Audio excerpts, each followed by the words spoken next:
Welcome buyers. I want to teach you real quick about what to do when you're looking at the seller's disclosure.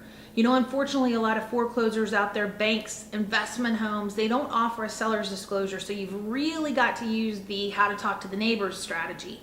But what we like to do is we like to get the seller's disclosure first, then look at the how to talk to the neighbors, go around and investigate and compare, right? And then we use something called a clue report. I'll be talking about that in another video, and it's also out on tipsandformsforbuyers.com, also included in the book I wrote, Avoiding Buyer's Remorse. You can find all of that at tipsandformsforbuyers.com. But the thing that you need to study on the seller's disclosure is you need to study for things that say yes. And many times people do this wrong as a seller. They'll put a yes there, but they don't explain it on page 5. One thing that you can do is you can get an explanation by writing back to the listing agent and saying, please have your clients investigate more thoroughly and answer in specific detail what's answered as yes. Also, if there's a lot of don't knows, you want to get them to be more specific. You know, it is a seller's duty to know things, and anything that's obvious about the house, they cannot just cop out by saying don't know. The seller's disclosure also tells you what personal items will be, well, not personal items, but some of these are kind of considered like, wow, I can't believe you're going to take that. So then that makes it a personal item, right? Mailboxes, cabinet knobs, light plates, lighting, chandeliers, things that people have added over time that were personal to them. You really need to take a close look to see what's not added in that sale, because you need to ask for that in the purchase and sale agreement if it's not on there.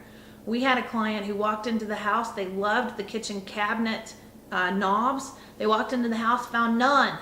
They were shocked, and of course those things are not cheap.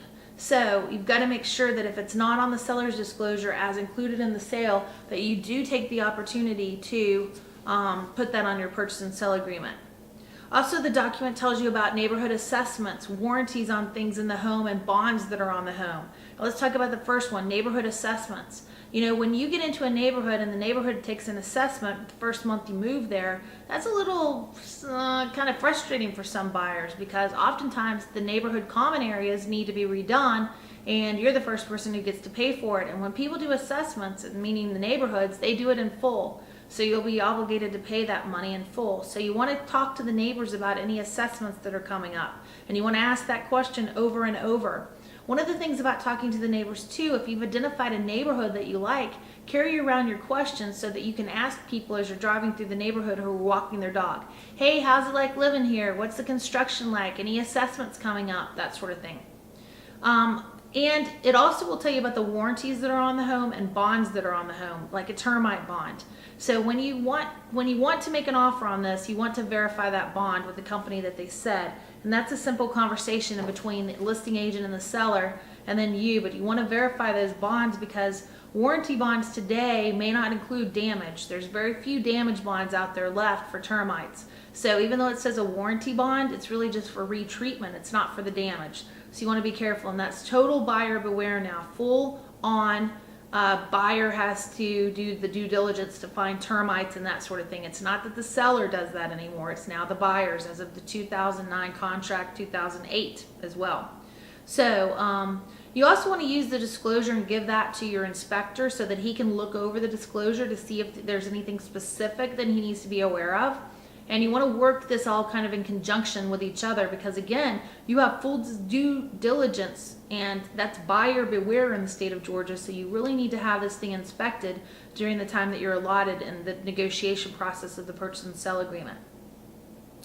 Sellers should use the disclosure that was given to them by the previous seller if the home was a resale when they purchased it. So you also can have that conversation. Hey, did you use the past seller's disclosure? Because it's supposed to be disclosed knowledge of how they've known the home. But that also includes them going back to getting their old disclosure, because they'll say, well, we weren't there for the leak. Well, there was a leak, you know, somewhere. And also make sure that you watch the video about the clue report.